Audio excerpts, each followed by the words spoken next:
Good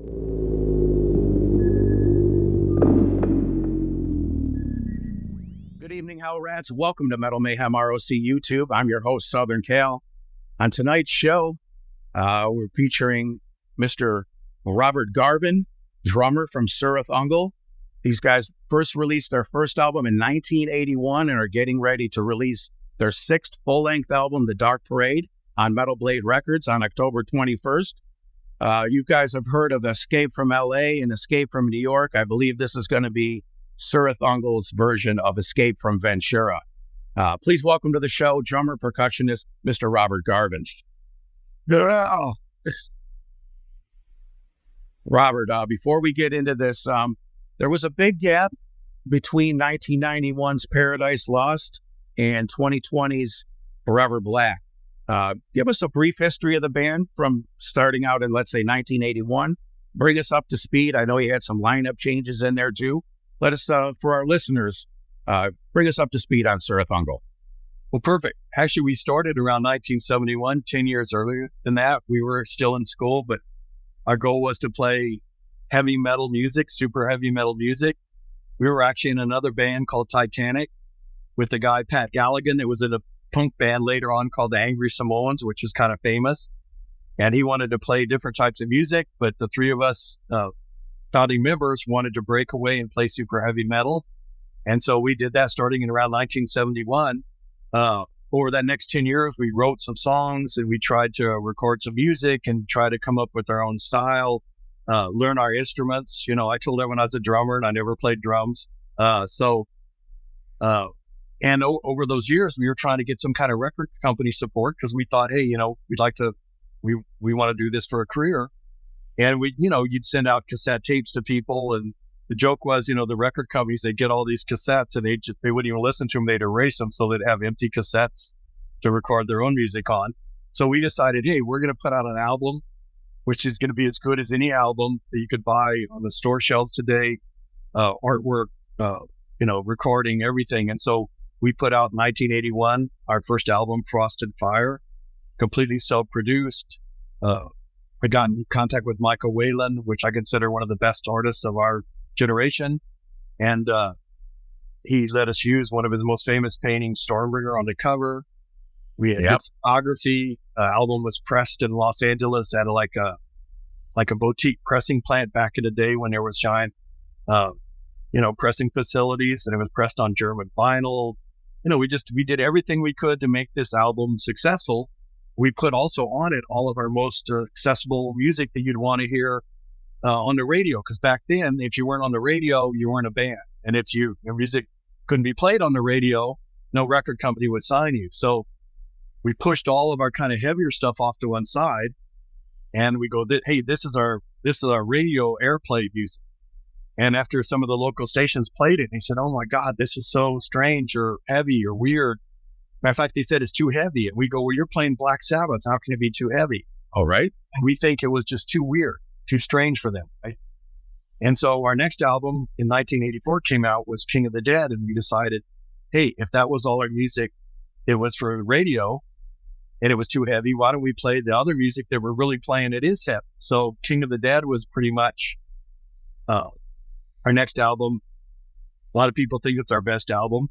And what's funny is some of that same material was from the same time, Adam Smasher, CIRITH UNGOL, same time, Finger Scorn. It was from the same time as Frost and Fire. And then in 1986, we released album One Foot in Hell on Metal Blade Records, which we're still on today. And in 1991, we released our last album before we broke up, Paradise Lost. And that went back to the same record company we were originally on, which was kind of a mistake. But, that album came out and we kind of had some rough problems. I'm sorry, was that independent label you were talking about with the first release you went back to? Oh, yeah. Okay. Yeah, there's something I left out there. Our first album, Frost and Fire, when we put it out, we were friends with Brian, who ended up starting Metal Blade Records, but he had his own, worked at a record store, and we took an album to him, tried to sell it in the store, and he said, hey, I have these friends that are import-export business. Why don't you contact them? So we contacted them.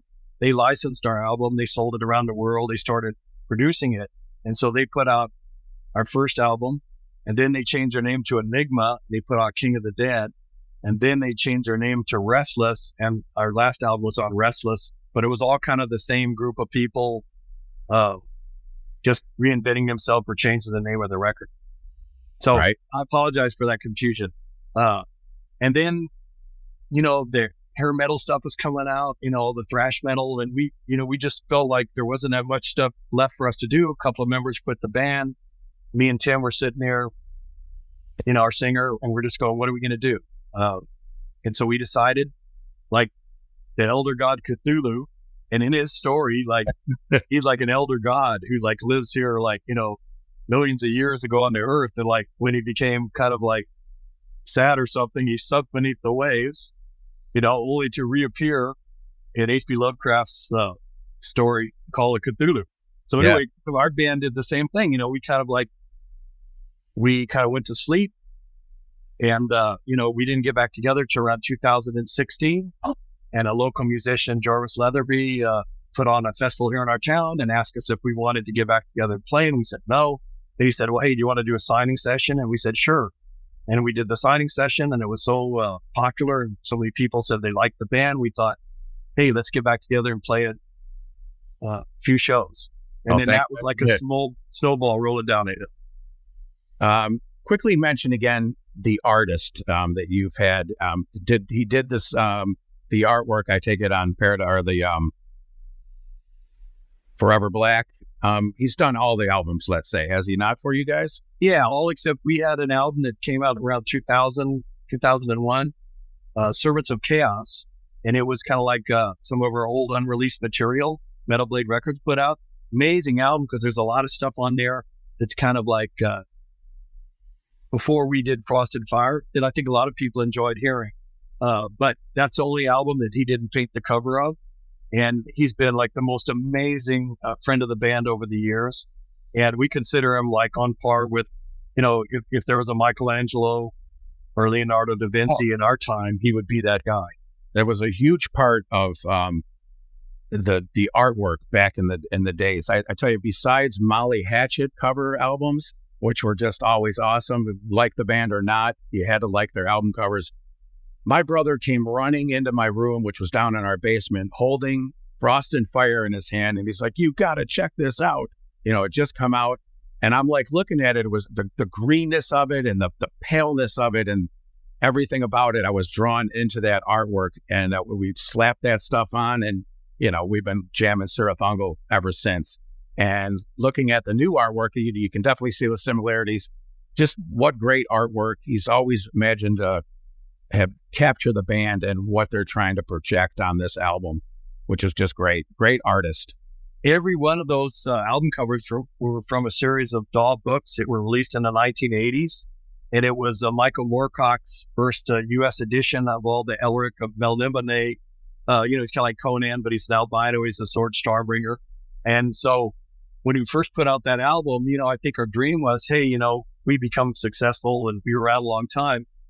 Our dream, and maybe like a goal, would be to be able to use all of those paintings. And we've used every one of them. And an extra one, Forever Black, was actually another one of his paintings that wasn't part of that original series. So we are just so proud and honored to be associated with someone whose art talents, exceeds ours beyond expectation. That's definitely something to check out if you want to check something out in that artwork right there. You mentioned Jarvis Leatherby. Talk to us about your relationship with him over the last two albums that you guys have done together. Let's say, the drums and the bass, they go hand in hand. One's the bottom end, one's the backbone. I mentioned, talk to us about your relationship with Michael Flint and your difference, because the sound is definitely different. Those galloping beats are been replaced by the doom and gloom. So what talk to us about the difference between your drumming and playing with Jarvis and your drumming and playing with Mike? Yeah, like you said, being a drummer, playing with the bass player, it's the most important part of the rhythm track, I think. And it's amazing. Jarvis, he's been in several other bands. He's in a band, Night Demon, right now, pretty amazing band. But playing with him is awesome. And playing with Flint was the same thing. I'm kind of one of those, sometimes they say people dance to a different drummer or something, I'm a drummer that dances to a different drummer. My style is kind of somewhat unconventional, probably to say the very least. And you should probably be asking those two guys what it's like to play with me, because I'm probably, more of a handful than the other way around. But I enjoyed both eras of the band. And, that's, to me, like I said, that's part of that. The bottom end is the bass guitar and the drums interacting together, and it's been pretty good. And I think, if you listen to the last couple of records, Jarvis has done some really amazing stuff on the album. And, Flint too, Flint, some killer stuff, King of the Dead. I loved his bass playing. I loved the fact he played the Rickenbacker, which was my favorite bass. It has that classic sound to it, of course. So yeah, when we got back together, Jarvis only joined the band because we were trying to get Flint back in the band, and he lives in a different location than us. I mean, he lives in Las Vegas, and it was just really wouldn't work logistically for us to play together. I was going to ask you about that. If you still were in contact with him, we're still on good terms with him and whatnot. Yeah. Well, I'm still on terms with most of the guys in the band. Matter of fact, Neil Beatty, our original singer, I just came home from practice the other day, and he was standing on my front doorstep, and he lives out in Tennessee now. And we went out to dinner and talked about old times, and he was like an amazing guy. Jarvis actually has a record company, Iron Grip Records. That's the name of his record company. And he released a tape that we put out called the Orange Tape that was before Frost and Fire. And it's available now. Some people may want to check it out. There you go. And yeah, we were kind of embarrassed when it came out because it's so primitive of our band. It's way before even the stuff that was on the Servants of Chaos album. It was released by Metal Blade, but a lot of people have said, I wanted to hear that so bad, and I'm so glad that he put it out. There's a song on there where Tim, our singer, and Neil are singing in a song together, We Know You're Out There. It's kind of like dual vocals. I couldn't imagine hearing any kind of CIRITH UNGOL without just the total recognizable voice of Timmy Baker. Yeah, When you hear who he is. Yeah, we had Neil sing with us for a couple of years, and he was an amazing guy. That was more of a time we were still playing really heavy music, but that's kind of when the Stooges were really popular. And I think Neil saw himself as kind of like being like Iggy, Right? Yeah. I want to be your dog. Yeah, there you go. Talk about Jimmy Barraza. He replaced the late Jerry Fogel. How's everything going with that? Yeah, no, Jimmy's an amazing guitarist. Some of the leads on the album are just awesome.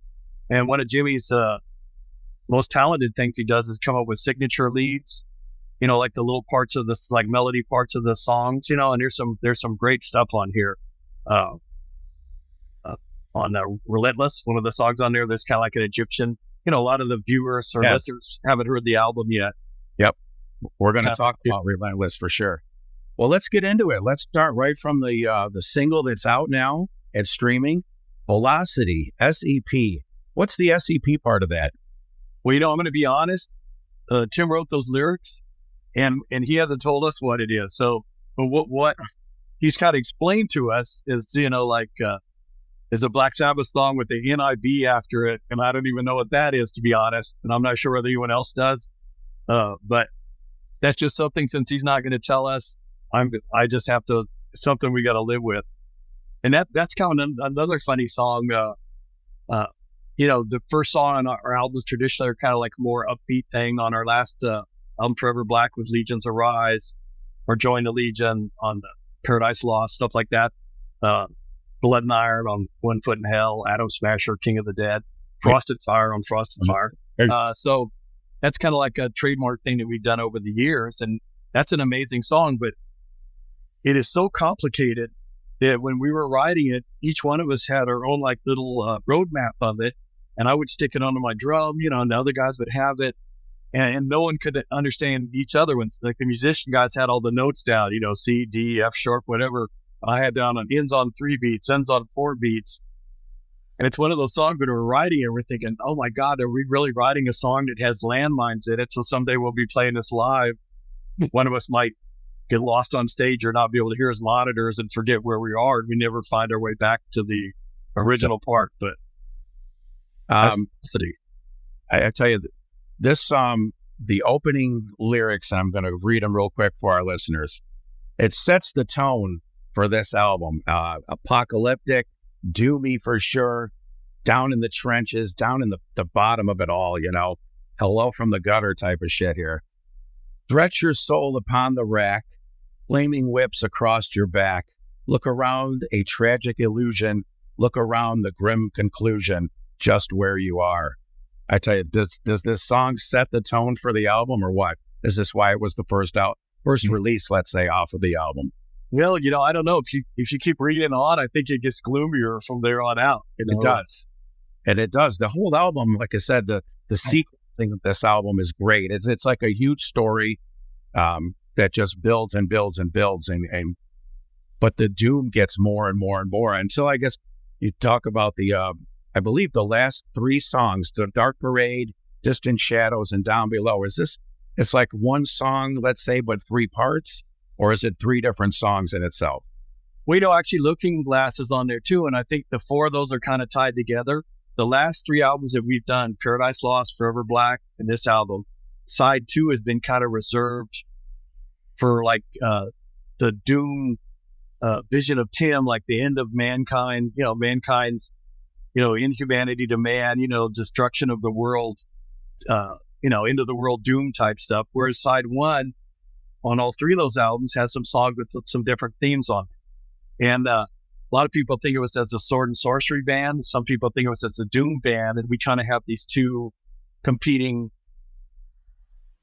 kind of personalities. But I think as we've gone on, the doom side is becoming, you know, more, it's kind of like Dr. Jekyll and Mr. Hyde, you know, and like Mr. Hyde keeps taking over more the dark side. And so I think that's kind of how this album is. Actually, the last 2 songs are actually tied together physically because on the record, it'll flow from Distant Shadows straight into Down Below, some acoustic guitar and stuff in there. There's not even, now I think on the CD and also like streaming, you know, you're going to have like a place where the 2 songs are separated, but those 2 songs are actually tied together physically. One song flows into the next. All right. Just for our younger listeners, when Robert refers to side 2, that would be the flip side of an album. Just to get everybody up to speed, I'm hoping we're a lot of old school listeners out here. We're talking about the different sounds. If you listen to Frost and Fire, let's say the first song on the first album that came out, it had those galloping beats, which that's what really kind of hooked me into your band. But they've all been replaced now, especially on like the song Relentless, with these darker, thrashier, grinding songs. Is that due to the fact with the new guitarist? No, you know, I don't know. I think Jekyll and Hyde. This is the Hyde come. Yeah, I think we're actually that Relentless. That's our radio airplay song. That was our top 40 hit for to the album. And I'm joking, but I'm not. I mean, that's a song that we thought, you know, it's got some choruses, you know, people can sing along to. That was kind of our song that's going to be, you know, it's funny to watch on TV, whether it's the news or shows, every night, 50 people say relentless. You know, the fire's relentless, the flooding's relentless, you know, the political stuff going on, it's relentless. And it's like, every time I hear it, you know, we crack up because that's, you know, the song on the new album. But yeah, you know, the last 2 albums, some of my drumming has been more plodding, and I think more of the drummers would be doing more upbeat stuff, you know. But one of the key things for a good drummer is to play to the song, not to play to your own ego or what you think you're going to be doing. And so I tried some different beats on a couple of these songs, more upbeat or faster or more what some people might think of as interesting, but it seemed like it didn't fit to the music. And so what I kind of fell back on is the parts it felt like to me that felt like it fit the music. And, you know, that once again, I have like an unconventional drumming style. And that's how I operate. And that's how it ended up, you know, for better or for worse. Like I know some drummers, Witchfinder General would be one, the drummer from the band, they would have the longer, you know, the size of the toms, the 8, 10, 12s were all the same, but the shells on them were a lot longer. It would give that kind of more doomy sound to the drums, a deeper sound. Did you do anything like that? with your drums on this album? No, but over the years, I've had like several Ludwig drum sets that I got, were sent to me by the factory. And I had a Pearl set that was actually a birch set that was gifted to me by Pearl, all different sounding. I'm using a DW oak set right now. And it's, the way they lay the wood together kind of gives you a deeper sound than that. But, I yearn for that. My problem is, I have friends that, I have a buddy, he lives in the middle of the country, and he has a barn, and he has 15 drum sets in a barn upstairs where he has his own. And out here in California, if the band ever breaks up, I'll have to sell my drum set because my drum set won't fit in any room in my house, which is kind of ironic. So, every time, I've gotten a new set, I had to get rid of my old set. But yeah, no, I love those. And I had some toms that were like, they call them concert toms. They didn't have bottoms on them. Then I had other toms. I had toms on my rack toms, which were as big as my floor toms now. So yeah, I've been through all that and I enjoyed it, but I'm kind of where I'm at right now is, I have this set and this is what I'm playing and it sounds really good. Well, you mentioned DW, that's Drumworks. They are out. Are they not in Los Angeles? Yeah, they're actually, they're 10 minutes from my house. They're in a city called Oxnard and I'm in Ventura. So they're really close. Yeah. I have some really good friends over there. And they make some pretty amazing drums. Yeah, a lot of good things coming out of that factory for sure. You mentioned like the open concert toms and how, maybe those weren't such the best thing to play now. It's a lot different now. And that sound has definitely evolved with Drumworks. So, but, I also, too, I'm a cymbal guy. My Chinese, the Chinese, they have like the year you're born in.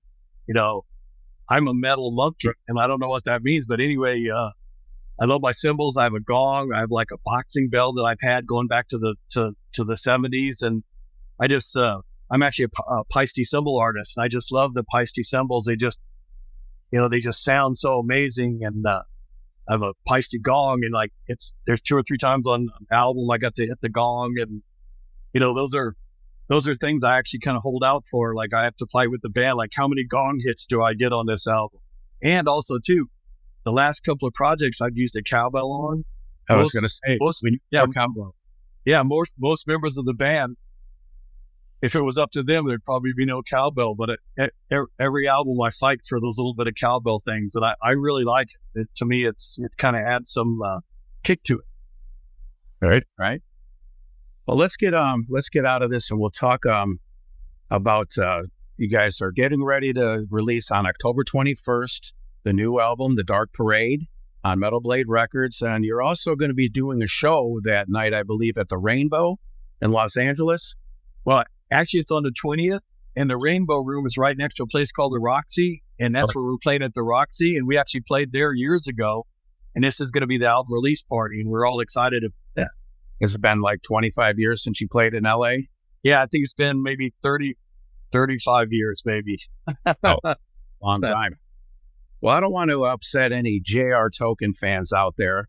There's an issue that needed to be addressed, and I wasn't aware of this fact because I've read all the Lord of the Rings books many times. We've always pronounced CIRITH UNGOL, the band. Apparently, according to J.R. Tolkien, the correct pronunciation, I don't know if you've ever heard this before, it's CIRITH UNGOL, which I was like, I never knew that. So we've definitely Americanized that, let's say, to CIRITH UNGOL, which works. And I'll tell you a whole story about that. When we first got together, me and Greg were in a advanced English class. We were kind of smarter than some of the other kids who couldn't read, and they assigned us to read The Lord of the Rings, and we read it several times. But at the end of The Lord of the Rings, there's like 9 appendixes, and we read the book over and over again, but we never really dug into the appendixes where they tell you how to pronounce the word. So we always pronounce it CIRITH UNGOL. Funny story, we were playing a big festival in Germany, Rock Hard. One of the ladies for the magazine there too, she asked me and Tim, we were doing an interview, she goes, "Is it true you speak Elvish?" And I said, "No, because we don't even pronounce the name of our band correctly." So that... See, it pays to read those appendices, and I've never read them before either. So I was definitely enlightened onto that one. Well, speaking of festivals, a couple years ago, we had the chance to talk to Jarvis, and a fact that it blew me away. I couldn't understand it. Said that CIRITH UNGOL has never done like let's say a proper tour, like a North American tour, let's say, that you guys never have done a full tour. Can you expand on that a little bit as to why not? Yeah, well, California, I think it's expensive in Florida too, especially after the band broke up. A lot of us went on to different careers and bought houses, cars. Some people had families. And, it's like, there's no secret, the band that we play in, we're kind of like a cult underground band. We're not making enough money to pay a mortgage for a house here in California. And so a lot of the guys in the band, we had working full-time jobs. So it's hard to leave a full-time job to go on a traditional tour where you leave town for 60 days. And so that's still kind of going on in the band right now. Some of the members still have to work full-time. So what we're trying to do is play as many shows we can a year. Most of them are fly in and fly out. We've flown all the way to Europe just to be there one day, play a show, and fly back the next day. And so that's kind of what we're doing. And the fans sort of have to understand, if we were like a super group or we're making millions of dollars, we'd probably be doing stuff like the Rolling Stones. But at our age, to be able to do this kind of extended tour, when you're older and there's not that much money in it, it's near impossibility. Let alone you see how many bands are canceling tours now just because of the logistics and the costs of it. They're just getting out of hand right now. And it sucks because we want to see these bands get out on the road and maybe do 30 days somewhere in the U.S. or something like that. So like you said, you've been playing festivals. Tell us the difference between, let's say, some festivals you've done out in California, the crowds there, and how it is over in Europe. The crowds different from each other. Well, you know what? That's kind of the irony, because some of the places we played, like Jarvis's Festival here in California, or we just played in New York City. So the people are flying from all over the world to see us play wherever we play. And my joke was we should play every show in Tulsa, Oklahoma, because that way is in the middle of the country. It'd be easier drive. When we played in New York City, people drove from Miami and other people drove from Phoenix, Arizona to see us. And we'll play in Europe and people come from the United States. We'll play in the United States and people come from Europe. So, our fan base is kind of spread out pretty wide. And since we don't play that many shows, I think people will actually go out of their way to come see us, which is amazing. And I want to say something. If we would have the opportunity, that was always our dream. It's not that we never wanted to tour like that or we still want to tour like that. It's just we're not able to. So I wanted to get that clear. We're not doing that because we don't want to. We're doing it because we weren't either physically able to then or not. I would say 90% of the bands that I talk to, they all had or have other jobs, not just being the musician. Like Dave Just from Destructor. The guy's works for a high-end meat company. But his company affords him the time when he gets those festivals, like they were heading down to Mexico to play something down there. And, the guy can take the time off to do that. So you can definitely see the festivals instead of doing the tour being the more economical thing now to do. Getting yeah, we just get like getting out and playing. That's what's fun for us. Well, all right. I got 3 quick questions. This is my rapid fire segment of the show that I like to do. When you're out just cruising around, what's on your playlist? Are you listening to any new bands? Something? What's going on with your playlist? We get to crack up because I normally listen to every different thing that I can. But since we're playing so many shows and, we're playing a new album and stuff, when the band broke up, I never listened to our band for like 30 years. People would say, "Oh, your band's great. I want to listen to it." I didn't listen to it. And now I'm playing mostly our stuff just because I'm an older guy. Sometimes I'll set down my glasses and I'll forget where I set them, with my glasses. I don't want to be in the middle of a song and forget the part, so I'm listening to a lot of our stuff. And I know that's probably not what anyone wants to hear, but I'm not doing it because I'm so infatuated with our band. I'm just doing it so I'll make sure that I'll get all the parts right on stage. Are you listening to any of the older stuff? Say, 3 albums? Yeah, no, I'm listening to all of that stuff because our set list spans over that. And, I'm not going to lie to you. When I'm out working in the garage or something, I have like a flash drive plugged into my stereo up there. He's in every band that you could ever imagine's on there, and it just rolls through there and plays. So, I want you to know I wasn't being egotistical about that. I was just being honest, since we've got some shows coming up that are kind of important. I'm constantly listening to especially all the old classics, Let's say when you're listening to the stuff, Frost and Fire or One Foot in Hell, do you hear a song and do you hear it now and go like, oh, I wish I would have maybe done this and that part, or are you happy with what you're hearing, let's say? Yeah, no, you're always going to second guess stuff. Matter of fact, this new album, if we could go back and re-record it, we'd probably all go do it. Not because we don't like it, just because, we're hearing stuff that we wish we might have done differently. But that's human nature, right? We always want to go back and do a redo. So, yeah, I'm pretty satisfied with the older stuff, and I'm actually at peace with all the newer stuff that we've done. I think it's pretty awesome for a band that broke up, no one ever gave credit to, and we're kind of unrecognized in the whole music world, and be able to pop back and knock out a couple of albums as strong as Forever Black and Dark Parade. I'm very proud of what we've done. 2 great albums. Talking about jobs, what would be another occupation if you weren't a drummer? Anything that you've ever thought about you wanted to be? Or yeah, I'm a car guy. I love cars. I would have loved to have been a Ferrari mechanic. That's what I would have loved to have been. And I have a few friends that are Ferrari mechanics, and they said, you wouldn't want to be a Ferrari mechanic because then you wouldn't like Ferraris because you'd be working on them all day long, but that's something I would have liked to done. I would have liked to have been an artist. I did some layouts for the last couple of records, but my fine art skills, are nothing. I'm good at graphic design and layout, but I was never that good at fine art. Did you get a chance to see the movie Ford vs. Ferrari? Yeah, I did. There's actually a new movie coming out about Enzo Ferrari. I forget the guy's name. He's the guy he played. He was the bad guy in the last Star Wars movie. Adam Driver. He's Enzo Ferrari in a new movie coming out. So I haven't seen it yet, but great movie. If you like that.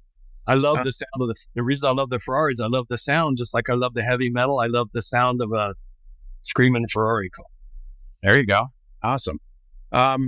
Who was the biggest influence on you musically? You talking about musician or band? Either or. Who made you want to pick the drumsticks up and be a drummer in a band? I think the band Mountain, because I remember I was at school one day with Greg in front of that same class, and he brought mountain climbing to school, and it just came out. And he goes, Rob, you got to hear these guys. They're amazing. And I just loved it. I love the drums. I love the guitars. I love the keyboard, the organ part. Matter of fact, on a song on this new album, Sailor on the Seas of Fate, there's some keyboard sound in the back, and it's actually Greg playing with an effects pedal that makes it sound like an organ B3, which is amazing. So, but that's kind of where my roots come from. And after that was Black Sabbath, Deep Purple, maybe before that was Jimi Hendrix and Blue Cheer and Cream. So, I grew up on all that, but I would say Mountain was the first thing for me that just goes, hey, this is what I want to do. This is the type of music I want to play. How about just being an artist? What artist would you say? Let's go drummer artist. Do you like? Let's say. Well, Bill Ward's always been a favorite of mine. And I saw Black Sabbath a couple of times. California Jam, saw him live at the Hollywood Bowl in Los Angeles. Band Captain Beyond opened for, which was amazing. Another band out of history that a lot of people that you're into like old heavy metal, that's one of the biggest bands that ever kind of came out of that era. And so, Bill Ward was always like, he was kind of, I consider myself more of a caveman drummer. I don't have a lot of technical skills. It's more like a performance art for me. And that's why I always loved him, because he was just over the top crazy. Yeah. Again, it's like nothing, there was no overusage with Bill Ward. He wasn't just hitting cymbals just to hit cymbals. Everything he does and did, there was a reason and a purpose to it. And I find your drumming to be the same way as that. There's just no overdoing it, let's say, but great playing still. Well, that's a compliment. Thank you. I don't get many drumming compliments. You're not just sitting back there, an octopus hitting every cymbal as fast as he can, everything has a purpose. Everything has its spot. And you're a drummer like Bill Ward. The drumming is the same. It's not the same, but let's say the theme of the drum is still the same with you guys. It's technical, not overbearing. Everything has a purpose on it. Well, thank you. Which is awesome. All right, Greg, we're looking forward to this release, October 21st, The Dark Parade, Metal Blade Records. Can't wait to it comes out. We had a chance to listen to that whole album. Tell our listeners about your media outlets. If they want to find out more about CIRITH UNGOL, how can they do it? Well, of course, the band has a Facebook, Instagram page, have a Twitter account. All easy to find. If you're interested in what's going on with the band and you want the latest update, probably the best thing would be go to the Facebook page, because anything that's going to be on there will be updated, and that's probably the most closest that you can get to the most accurate information. But I'd like to tell all of your fans watching or listening, thank you, Southern Cal, and thank you, Hidden John. And I'd like to, CIRITH UNGOL, we're a churning maelstrom of metal chaos descending. Are there any tours or any plans for any other shows besides the one coming up at the Roxy? Yeah, no, we're booked for a bunch of shows next year. A lot of them haven't been totally announced yet. And so I don't want to go online here and jump the gun. But one of the ones that is announced, we're headlining again up the Hammers Festival in Athens, Greece. Oh, yeah. We played there when the band first got back together, and the Greek fans are just over the top amazing. And we actually had a live album, I'm Alive, and it was recorded the last time we played at that festival in Greece. And so we're going back and play again for the Greek bands. I have a cook that works for me. He is pure Greeks. And I showed him that, and he was like, "Oh, John, I know that band," in his Greek accent. I wish I was there. I may go back. I said, "You can't leave me. Don't leave me." So it's a cradle of civilization. Yeah, very much so. Well, Robert, thank you for joining us tonight. It was my pleasure interviewing you finally after all this time, since 1981, when my brother came ripping into my room with that Frost and Fire. I have been a loyal fan to the band CIRITH UNGOL. Thank you very much for joining us tonight. Thank you so much for taking your time out to talk about CIRITH UNGOL. Yes, or CIRITH UNGOL. We should. Yes, there you go. Well, for Metal Mayhem ROC YouTube, I'm Southern Cal. Metal for life. Thank you for listening to Metal Mayhem ROC. Check out our website at metalmayhemroc.com for information on podcasts, archives, links to all our live radio shows, and all sorts of info. Please like, follow, and share with everyone, even your non-metal friends. And always remember to keep it heavy.